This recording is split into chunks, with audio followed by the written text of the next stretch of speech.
Hello, welcome to the first episode of Venture Capital Connect, where we speak to top VC investors for their perspective on technology and the world today. I'm Godfrey Powell, and I lead VC partnerships here at Facebook. And we're thrilled to be joined today with Courtside Ventures, a firm based in New York City, focusing on digital media, gaming, wellness, fitness, and live sports.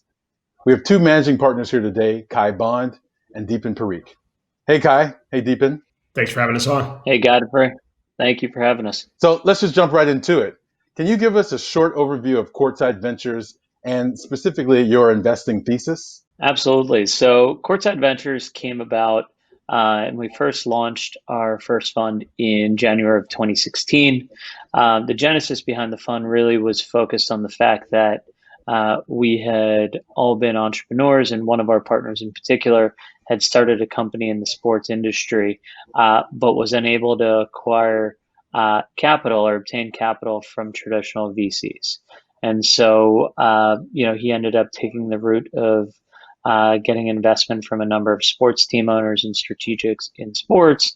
However, that has changed quite dramatically over the last 5-6 years. And as we saw an opportunity to start investing into the world of sports in early stage, based on the growth and just consumption of content and a lot of other facets behind it, we created Courtside Ventures. And so Courtside Ventures invests in three key areas, and that's sports and media, fitness and wellness, and gaming and esports. We have now made over 40 investments across each of those stages. We invest in primarily seed and Series A and some Series B, but also look to invest globally. So we've made investments in the US, other parts of North America, across Europe, India, and Israel as well. So our thesis really comes down to where are young folks spending their time, money, effort, and entertainment value. And we invest in technologies behind that. I'm sure throughout this session, we'll dive in much more heavily on each of the theses across our three key verticals, but that's kind of the overarching belief. That's fantastic.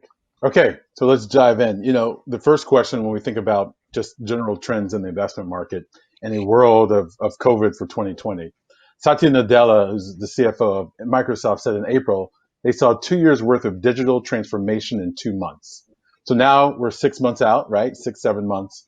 Curious for both of you all, when you talk about looking where young people are in their consumer habits, what habits have you seen change and which ones do you think will stick and fuel the next generation of companies? When we, started investing in 2016 in esports, it was an area of the market that almost nobody paid attention to whatsoever. And I think you're now seeing broad-based adoption, where the audience of 18 to 25-year-olds are spending their time are on live streams, right? They're on Twitch. They're on Facebook gaming. They're on, YouTube, looking at gaming content. And so we've just seen a massive amount of acceleration and adoption, in a world where we are shelter in place, where people are at home. They are looking for ways to connect with other individuals, and live streaming has been an area that has continued to see massive amounts of adoption. And I think that trend will continue. Gaming is no longer just an effort of, sticking a disc in a console and playing a game by yourself in a linear manner, right? We're seeing things like the Travis Scott concert in Fortnite.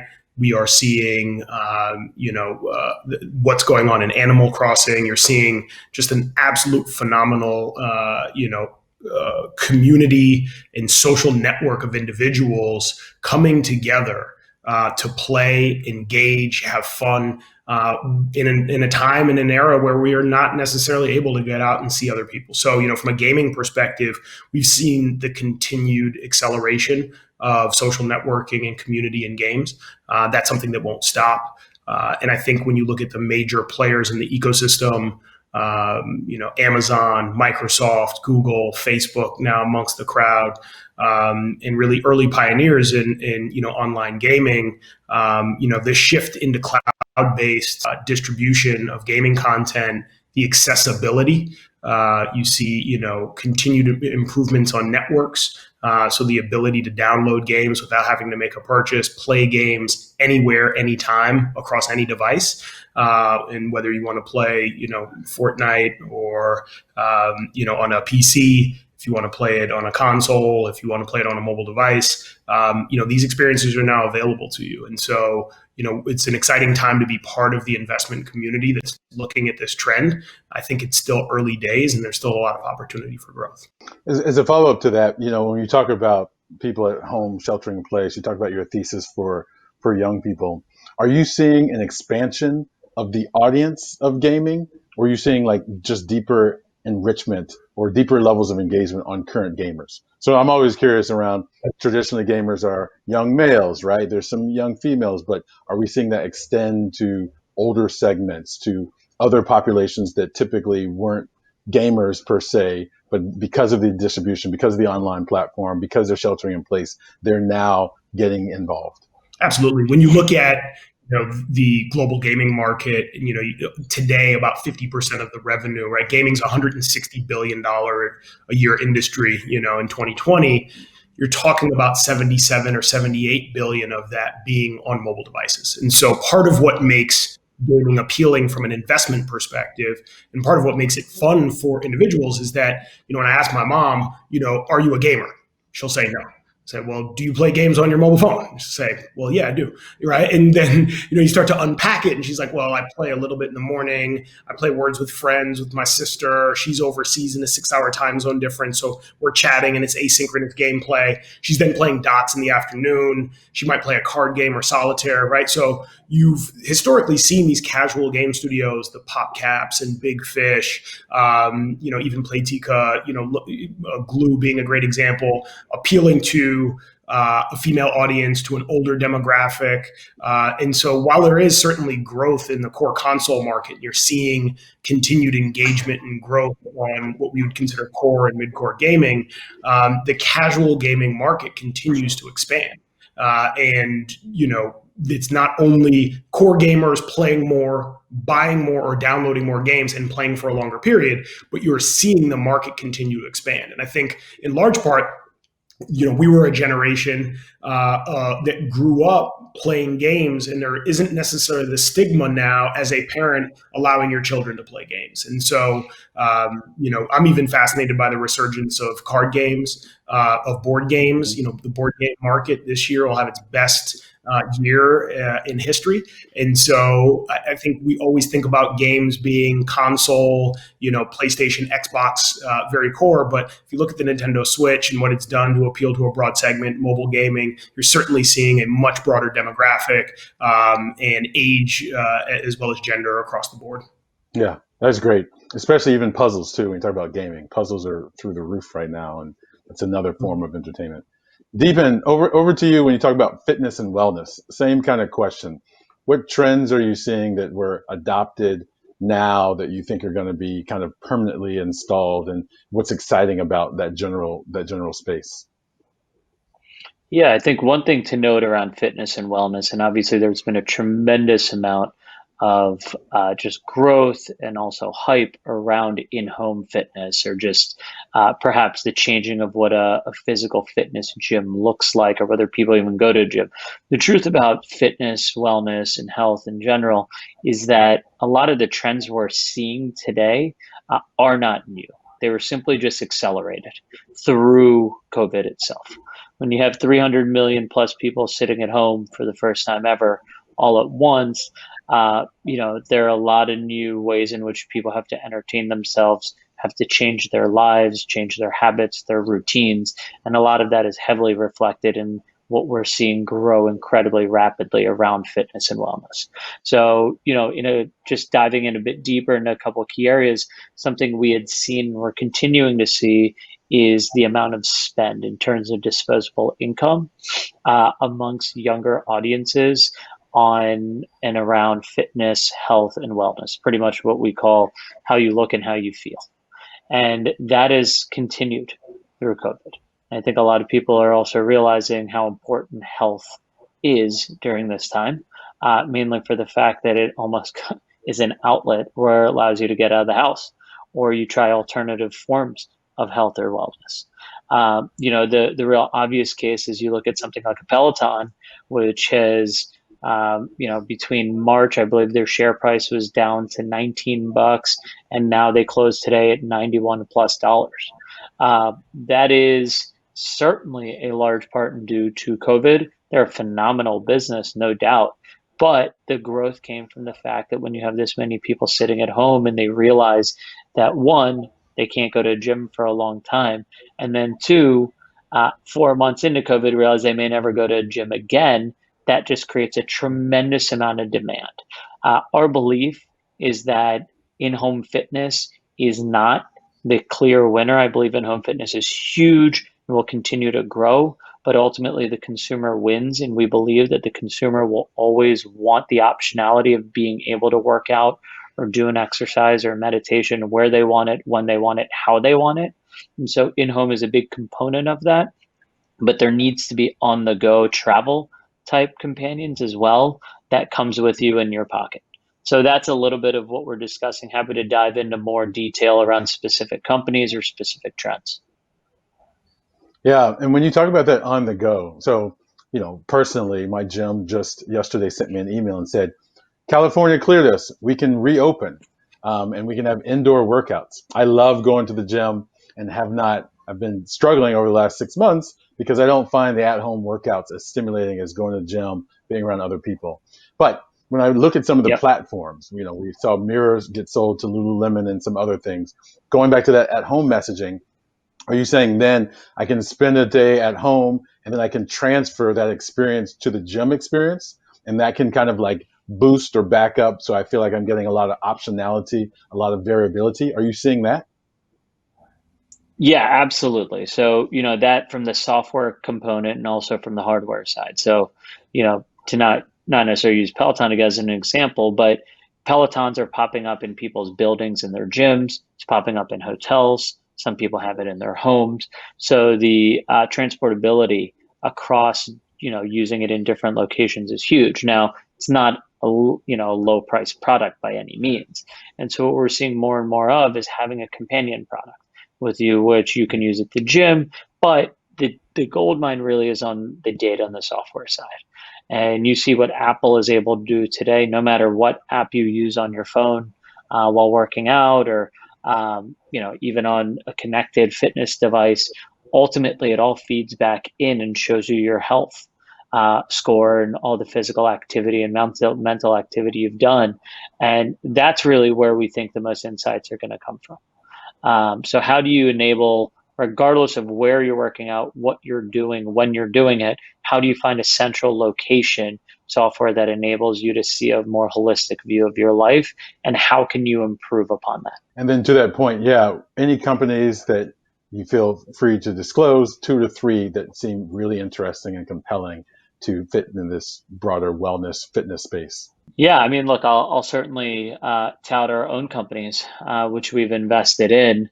But, over the last 6 months, a lot of what we've seen has, again, not been new necessarily, but has taken a new life. And a lot of those trends are here to stay long term.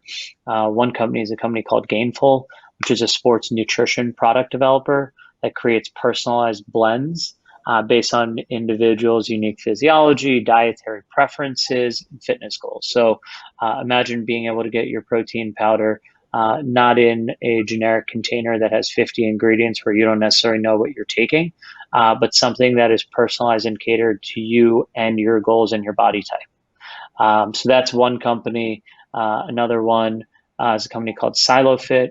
SiloFit operates small micro gyms that cater to fitness professionals. So they've developed small locations, 800 to 1,000 square foot, that is primarily only rented out by personal trainers to be able to train their clients. They're now, launching several new locations, whereas a lot of gyms shut down. Although SiloFit did shut down for a few months during COVID, their growth and rebound has been phenomenal. They're actually in the process of opening up 4 new locations. So we're really big believers around that. And then, final one, company called Every Mother, which we're invested in. It's an online subscription platform focused on the health and well-being of moms. And everything they do is evidence-based fitness programs. They have seen tremendous growth through this, but more than anything, they're not only developing fitness programs, but developing a really, really robust and engaged community of moms. And women never stop being moms. So despite you maybe having had a child a month ago versus 3 months ago or 6 months ago or 5 years ago, you still identify as a mom amongst many other things. And so we believe there's a huge opportunity there, and the team is great at tackling that. Those are fantastic. Thank you for that list. Kai, 2 to 3 examples in your space, gaming or digital media? When we think about the world of gaming, we focus on 3 buckets. One are studios that are creating original content and IP. And I think right now, what is interesting in the world of content development is, you see this over the history of gaming for the last 20 years, where you see breakout studios are the intersection of 2 things, a change in distribution and a massive change in pricing. And so you saw this from the console days, and you saw studios coming out and focusing on, Facebook gaming, free-to-play games online. And you saw, multiple billions of dollars of exits that happened around that, mid 2000s era. Then you saw a shift into mobile gaming and a new form of distribution in mobile and app stores, right? And what IAP meant for the life cycle of games. And so, we're seeing a new era coming out today. We're investors in a company called Nifty Games. They're working on hyper casual sports titles, and so non-simulation sports games. Obviously, I grew up playing a lot of arcade games and sports, and it was purely for fun. It was non-competitive, and we think there's an opportunity to expand the market, to your earlier point about who's playing what types of games. And so we're very excited about Nifty Games and what they're doing right now. The second bucket we invest in is social and community, the immersion area, right? What are people doing in and around games that aren't necessarily the IP, but the experiences around that. And so we've invested in a company called Wizard. Wizard uses computer vision and AI to identify interesting moments of gameplay, and then allows them to share that with your network. And so we've seen this trend over and over in traditional media, where long form content becomes dominated by short form. I think in a lot of what we're seeing with with long form content in esports will transition into shorter form content, particularly as you look at a global market that might not have the same ubiquitous kind of unlimited data plans for mobile or high quality bandwidth. And so that's one that we really love. And we've recently invested in a platform as well. So the third bucket that we look at is core tech and tools. What is the infrastructure and publishing platforms needed and necessary to grow the overall pie? So most recently, we announced an investment in Winzo Games. Winzo is a community where you can go to play other members in cash games. And so, they don't create any IP, but they are based in India. And what they do is bring together large groups of individuals who can play tournaments for real cash prizes. And so we're really excited about their ability to monetize and bring new IP to a market that has been historically difficult to penetrate in terms of successful global launches of IP and monetization. And that's a very, very interesting opportunity for us as we think through kind of the broader distribution goals that global games companies have. Awesome. And congratulations on the recent investment, Winso. Fantastic. Thank you. Let's shift a little bit to talk about investment and portfolio management. So, beginning of COVID in 2020, when it first hit, the general thought was, from an investor perspective, was, let me get with my portfolio companies, let me sit down, evaluate their cash burn, focus on conserving cash, because it was unclear when, how long this would take, and if funding would evaporate per se. That hasn't necessarily happened. And then since that time, I'm curious in terms of what advice did you give? Is that consistent with advice that you talked to your portfolio companies with when COVID first hit? And then what are you telling them now, 6 months later, from an operational perspective on how to navigate and manage through these challenging times? When you look at the flow of capital coming into the venture ecosystem in 2020, what we're seeing now is really, several years of massive funds being raised by venture capital firms. And that's at early stage. We're seeing more and more micro and emerging fund managers. You're seeing larger funds being raised to maximize ownership at the Series A. And you're seeing huge growth funds come out, right? Companies are staying private longer, and there's more and more capital available to them. And so, despite what some people thought in the fact that venture capital would dry up, there's still a 10-year fund cycle, and individuals are sitting on a lot of dry powder right now. And so, opportunistically, I think capital was deployed where we saw an acceleration of adoption, by COVID. So things like digital fitness, things like gaming, ed tech, right? Those have all been areas that have gotten a lot of capital thrown at them opportunistically. And then I think you're also seeing the other side of the coin, which was we have portfolio companies that we have already backed, and we know that it's going to be difficult for them to, raise money in the near term. And so you're going to plow money back into existing portfolio companies to ensure that they get through some of the hard times. So I think it's both opportunistic and defensibility of portfolio positions. But the reality is there's been more venture capital raised for the last 10 years consistently. More and more capital has been raised. And so you have to put that to work. And it has been. And so, when it comes to our fund, I think we are in a fortunate position that we invest at the seed and Series A primarily. Most of the investments that we have done in this current fund are less than a year old. And so, we've certainly been in a position where we didn't need to raise capital. But I think the messaging was consistent. We sat on our hands for 30 days, evaluated the market, understood exactly how much capital was there, what the hiring needs were, what the challenges were going to be, and what the opportunities were. And so we went through a period of assessment. And then on a company by company basis, you have to sit down with the board and understand, this is the approach we're going to take for the next 3, 6, 9 months, but we are going to review it every month, right? And have a very rigorous approach to how we deploy capital, what are the metrics of success, and why do we think, this is either something that we do want to put capital in or we're just going to wait and see. And so it's been different, I think, from every company that we've looked at. But the reality for us is we are still focused very much on the early stages of our businesses. And so we've been lucky and fun too to be able to, not panic and spend a lot of our time, given that we were all operators, to really assist and hunker down with our teams. And then as you think about the end of 2020, right? We've been advising clients that to gear it up for a really challenging end of year. We have the election coming on. We're going to have a massive holiday season. There's tons of challenges in supply chain, increase in delivery costs, challenges to delivery times. Continuing with your story that you were describing, how are you advising and prepping your portfolio as relevant to get us through into 2021? Definitely a time that I think everyone will be happy to get to.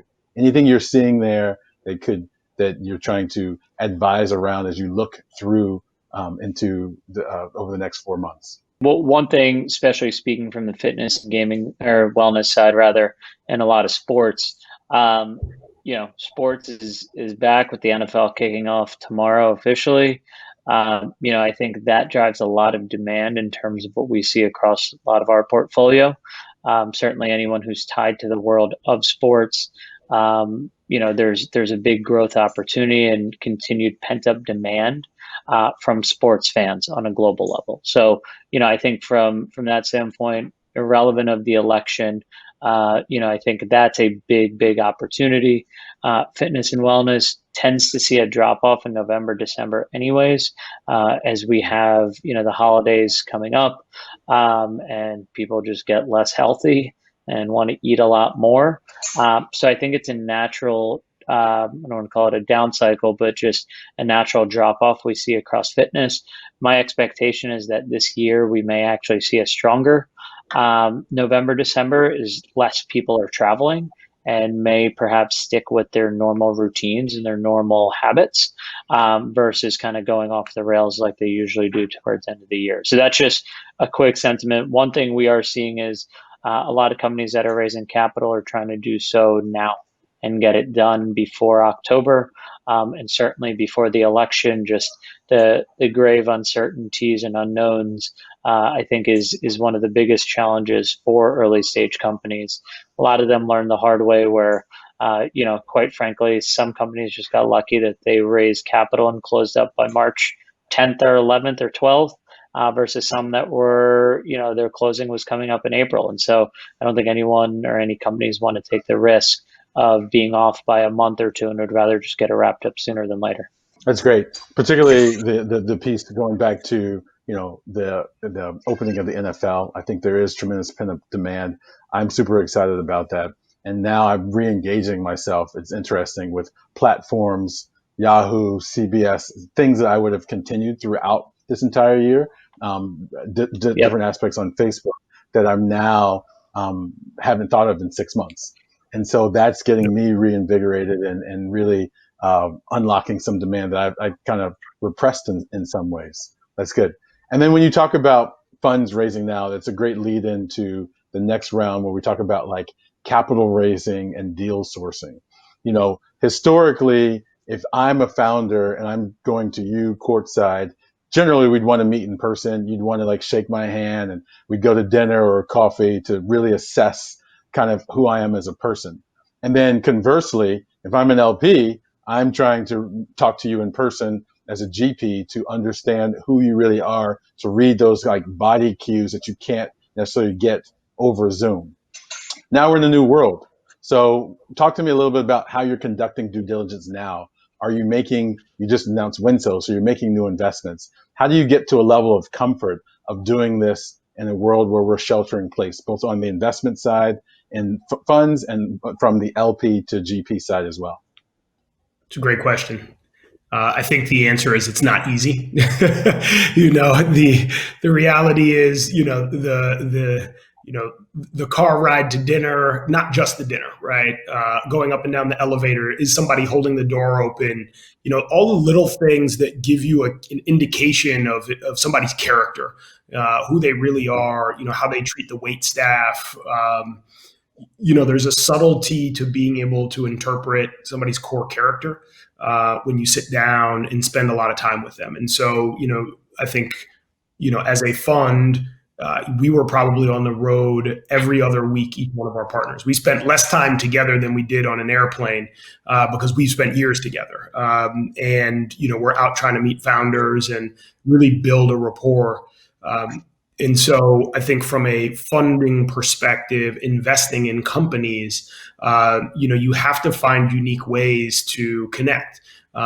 In one of my diligence sessions, we actually just played games together, right? And kind of chatted and had a casual conversation. And, somebody's child comes in and you have to kind of, how old are they? What's going on, and how's school going? And so you try to improvise and make up for that lost time that you're getting in person that you might not otherwise have.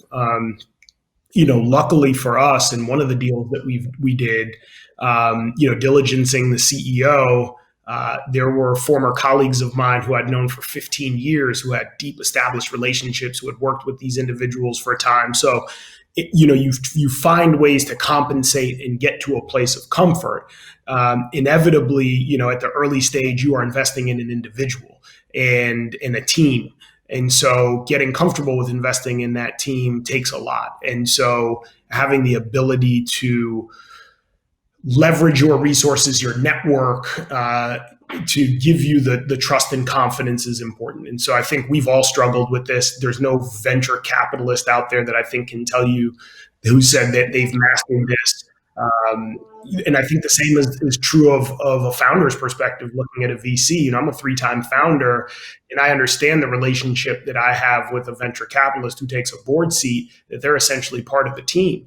And so getting to know us is a key component. And so, I've done, my investments are West Coast and global right now. And so I've had very limited opportunity to spend that in-person time. But conversely, we spent years building relationships with founders, right? One of the investments I've done, I've known the founder for 19 years. Another I've known for, 4. And so you're building these relationships for a long time, ideally. And in the cases where you're not, you're doing the best that you possibly can, whatever tools are at your disposal to get to learn who someone is. And so that's been a challenge for us. We used to have people come into our Monday team meetings, spend time. We would then go out with them later on that night and, go to a game or go to dinner. That's changed a lot. Inevitably, you make do with the resources that are available to you and you improvise. That's good. I love the going back to the due diligence. So I'm hearing, doubling down on relationships count, your reputation, right? Talking to people who they might have worked with. Obviously, that was always a key point of due diligence, but now even more so. But I love your example of gameplay, sitting down with a founder and just playing games in the afternoon or in the evening as a way to like connect and get to know each other. That's really key, and that would be really, really fun because I agree with you. The flip side is the case too. If I'm a founder and I'm like, who are these guys? What's this person? They're going to be in my life for a long time. I too want to feel super comfortable with them. That's good. Those are great strategies. Anything from your side, Deepen? Your approach? Yeah, I think it's just like Kai mentioned, it's definitely not business as usual. So as easy as it is to say business as usual, it's not. And we originally, coming into COVID in March and April, said we're not sure if we're going to do new deals immediately. And then you come across a company that you absolutely love and you get to know the founders. The one thing of Zoom that is really a benefit, I would say, is unlike the in-person meetings where you might meet a founder once a week to get to know them, with Zoom, that is on a much faster path. And so you can do a Zoom call with someone 4 times a week and get to know them.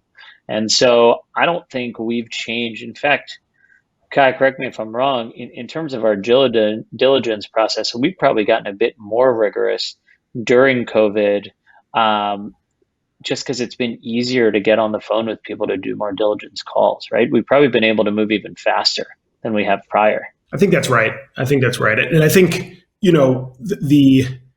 the more challenging, aspect here when we think about Courtside is how do you continue to manage, LP relationships, right? A fast deal is a fast moving deal, right? You see a YC company or a Techstars company or something that's growing, 100% month over month for consecutive months, someone's going to throw them a term sheet, right? Like that deal is going to move. And if you want in on it, then inevitably you have to make a leap of faith and decide whether you want to lead or follow and what you want to price it as and how you elbow your way into that deal. And for institutional investors who are endowments, foundations, universities, funds of funds, these are relationships that people build for years, right? And so this was, hey, I'll be out in San Francisco. Let's get together. I'll give you an update on the latest portfolio. And so, during a process, you're expecting that it's going to take, 6 months, 9 months, a year for someone to understand your investment thesis, get comfortable with your strategy and approach, where it fits into their overall portfolio construction as a fund of funds. But that's been an area, I think, when I getting on a Zoom or a video call with LPs, that poses a whole different set of challenges than trying to elbow your way into a fast moving deal. And so the balance for us still lies in managing both great deals that are moving quickly and long-term established relationships that we want to have for 10, 20, 30 years if possible. And that's been an interesting one to kind of manage and maintain as well. I imagine too, navigating that world, particularly on the LP side, you have to deal with the fact that they're much more risk averse, right? And in some ways they do have capital to deploy and they have responsibility to deploy it rationally, but at the same time, they can be more conservative and wait to see the landscape change even more so than like a company that needs cash or a fast moving deal, just because their risk appetite is a lot less. So making them feel comfortable via Zoom to understand your thesis, as you mentioned, as well as for them to see clearly that you can pierce through that like veil of what does the world look like over the next 3 to 10 years, has got to be definitely a struggle, a challenge. Yep. And we're doing, Indeed. everything we can to continue the dialogue on a regular basis. I think, writing has been a really effective means for us. We are very vertically focused, so educating people on the verticals that we invest in are key. Not a lot of people understand the nuances of gaming. What are the types of hybrid gameplay? Why is this the moment in time? People see it as a dark art of like, it's a game, it's a hit driven business. And I always talk to people about the film financing model as it pertains, right? If you see somebody who invests in film, they actually read the script.